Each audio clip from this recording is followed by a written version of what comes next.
Tracy.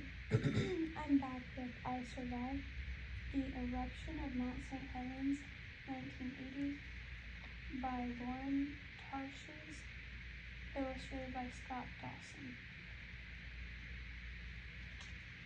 This will be Chapter 1 and 2. Sunday, May 18th, 1980, 8:32 a.m., Mount St. Helens, Washington State.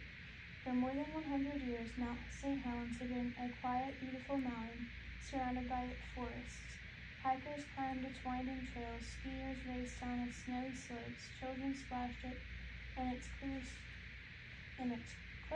crystal clear lakes. Except this peaceful mountain was not a mountain. It was a dangerous volcano, a deadly one, filled with molten rock and poisonous gases, and soon it would explode with the power of 10 million tons of dynamite. In the minutes before the eruption, 11-year-old Jessie Marlowe and her best friend Eddie and Sam were in a forest near St. Helens. The day was warm and bright, and the sky brilliant blue. St. Helens rose up over them, its perfect triangle peak sparkling with snow, and then, kaboom! Suddenly, Jess was in the middle of the deadliest volcanic eruption in American history. She watched in horror as the sky turned pitch black. A blizzard of ash poured down, swirling up in her nose and making it almost impossible to breathe. Hot rocks pelted her like bullets shooting down from the sky. Then, whoosh! A blast of wind exploded out of the mountain, a white-hot mix of ash and gas and shards of rock. It raced down the mountain at jet speeds, burning everything in its path. The heat hit Jess and the boys, knocking them down. Jess felt as though she would burst into flames. Every breath was like inhaling fire, but the terror was just beginning. The eruption had shattered the mountain, and now a 50-mile-wide avalanche of rock and mud and melted ice was taking aim at the valley below. It grew larger by the second. It snatched up the trees and boulders. It tore away bridges and swept away houses. It would destroy everything and everyone in its path. Chapter 2, 8 weeks earlier. Sunday, March 23rd, 1980. Spirit Lake Memorial Highway, Washington State. Skeleton Woman is not real, Jess said. She's totally made up, Sam agreed. Can we stop talking about Skeleton Woman, said Eddie, Sam's twin brother. You're starting to give me the creeps. It was Sunday morning, and Jess and the Rowan twins were riding in the back of a red Ford pickup truck. Mr. Rowan, the twins' dad, was up front singing loudly along to his favorite disco song. They were about 20 miles from their hometown of Cedar, Washington, rumbling along a winding highway. The road was lined with trees, a forever stretch of forest and rolling hills. They were heading to the Rowan's fishing cabin. It was on Loomis Lake, up closer to Mount St. Helens. It wasn't fishing season quite yet, but Mr. Rowan wanted to get the cabin ready. He was happy to have Jess and the twins tagging along for the day. Looking across at the twins, Jess saw two matching buzz-cut heads, 4 identical green eyes, and about 10,000 freckles.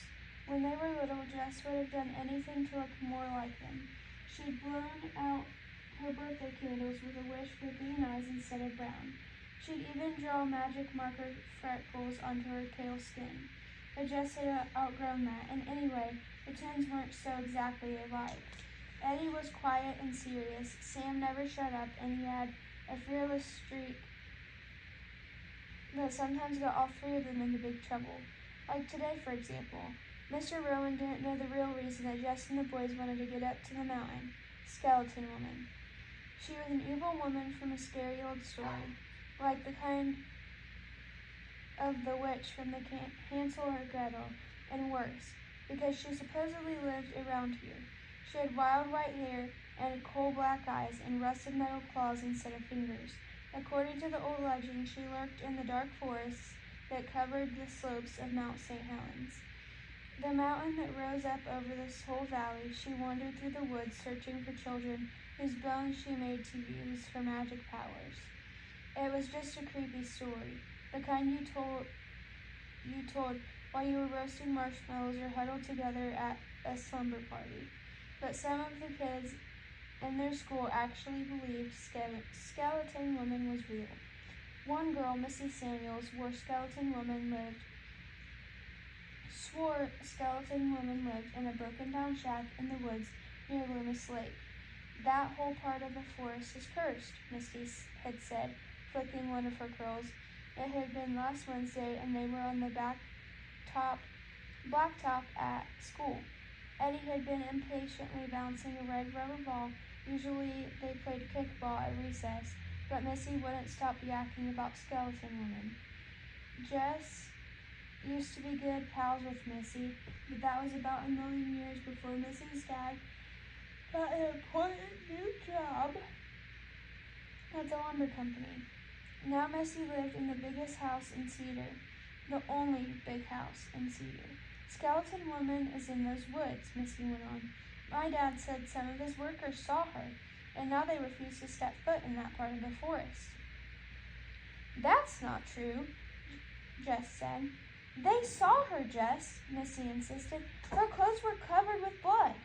It's just a dumb story, Eddie scoffed. If you're so sure, maybe you should take to the shack yourselves, Missy said. It was starting to sound like a dare. Fine, Sam blurted out. We'll go. Jessie and Eddie had shared a look that meant please tape Sam's mouth shut now. Too late. Fine, Missy said. You better have a big camera because I'll need proof. Within minutes, she blabbed to everyone, making it sound like a big joke with Jess and the twins as the punchline.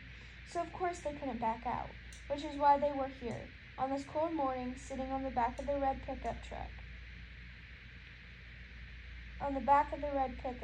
What if she's actually there? Eddie asked. Then Jess will take her picture, Sam said. Jess gripped her backpack to where she put Dad's camera. She felt a pang of guilt. The camera had been Dad's prized possession, and Jess knew that Mom wouldn't want Jess taking it into the woods. But Jess would be extra careful. She even wrapped it in a plastic bag in case it rained. How will I take her picture? Jess asked. Mrs. Skeleton Woman, Sam said in a high voice. Say cheese. Eddie leaned forward and bared his teeth like a skeleton. Cheese, he growled. A glob of egg glistened on one of his teeth. They all burst out laughing, and Jess's honking giggle mixed with the twins' loud snores. It took them all a few minutes to calm down. Eddie's face got serious again. You guys aren't scared, are you? He asked. Nah, Sam said. No way, Jess lied. Of course they were scared. Who knew what they would find in that shack? Even if they didn't find Skeleton Woman and her bones, there could be a bear or 1,000 rats. Jess shuddered. But fear was better than other feelings, wasn't it? Like missing her dad, who died in a car accident 2 years ago, or worrying about Mom, who seemed so lonely and worked way too hard. All those sad thoughts were always flickering in the edges of Jess's mind, so it was a good time to have other things to think about, like an evil old witch with smoldering black eyes.